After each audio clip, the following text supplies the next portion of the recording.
September 11th, 2001. A clear, sunny day in the eastern United States. A Tuesday, a work day, a school day.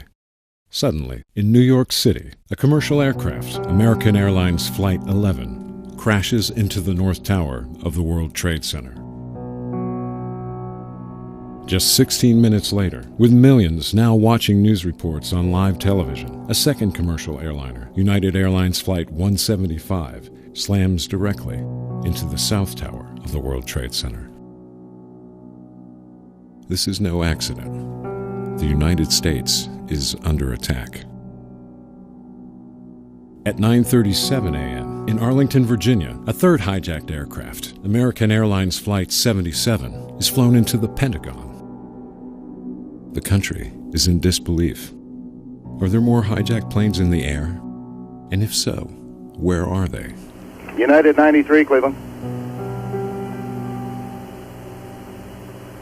United 93 at the Air Cleveland Center, ident, please. United Airlines Flight 93 leaves Newark, New Jersey at 8:42 a.m., 25 minutes late due to normal congestion in the area. The Boeing 757 has 34 rows of seats, laid out like this. It could carry 182 passengers, but this day's flight to San Francisco has only 37 and a crew of 7. After 45 minutes of routine flight, the captain and first officer receive a text warning from United Airlines to beware of cockpit intrusions due to the attacks in New York.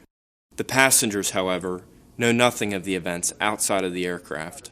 As the plane approaches Cleveland, Ohio, 4 men, terrorists, seated in the first-class section, break into the cockpit and struggle with the captain and first officer.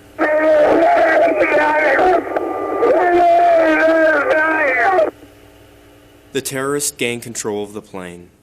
They kill a flight attendant and a passenger. A terrorist, now piloting the plane, announces he is the captain. Hi, the captain. I would like to remain seated. We have one aboard, and we are going to back to the airport, and we have our demand to remain quiet. Okay, it's United 93 calling. United 93, understand you have a bomb on board. Go ahead. The terrorists turn the plane to the southeast, heading toward the nation's capital, Washington, D.C.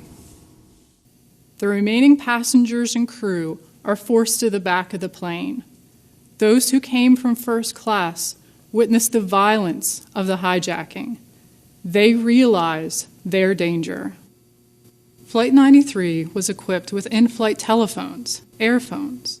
Passengers and crew members use these phones to call loved ones in the airline to report the hijacking. Through these calls, they learn of the attacks at the World Trade Center and the Pentagon and realize that their plane, too, is on a suicide mission. Flight attendant C.C. Lyles is in row 32 when she calls her husband. No one answers, so she leaves this message. Tuesday, 9:47 a.m. Hi, baby. Baby, you have to listen to me carefully. I'm on a plane that's been hijacked. I'm on the plane. I'm calling from the plane. I want to tell you I love you. Please tell my children that I love them very much. And I'm so sorry, babe. I don't know what to say. There's 3 guys. They've hijacked the plane. I'm trying to be calm. We're turned around, and I've heard that there's planes that's been flown into the World Trade Center. I hope to be able to see your face again, baby. I love you. Bye.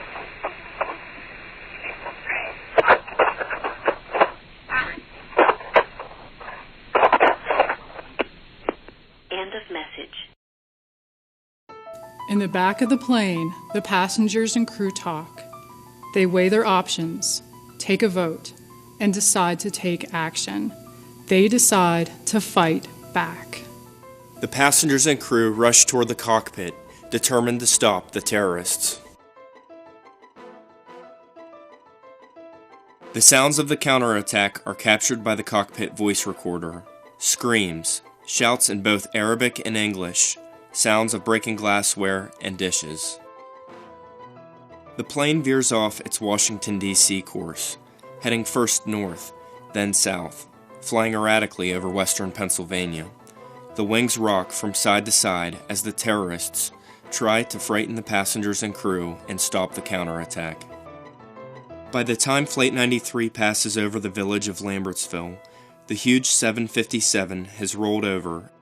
Moments later, the 127-ton aircraft, still carrying 7,000 gallons of jet fuel, slams into a grassy field at 563 miles per hour.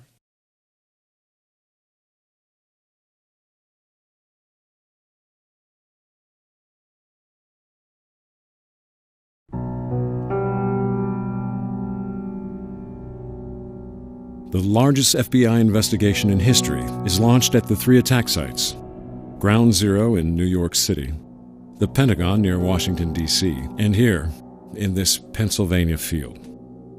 While the destruction and fire at the World Trade Center and Pentagon make recovery of evidence difficult or impossible, here the impact crater can be carefully excavated and the fields and forests searched in a systematic way.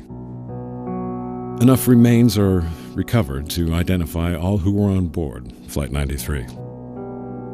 Agents locate terrorists' passports, knives, business cards, phone numbers, and a key piece of evidence: their bank card.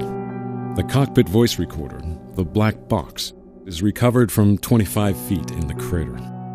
Authorities later conclude that the U.S. Capitol, just 18 minutes flying time from the crash site, was the most likely target. The day's attacks, carried out by 19 al-Qaeda hijackers, were focused on symbols of U.S. financial and military strength and the center of the United States government.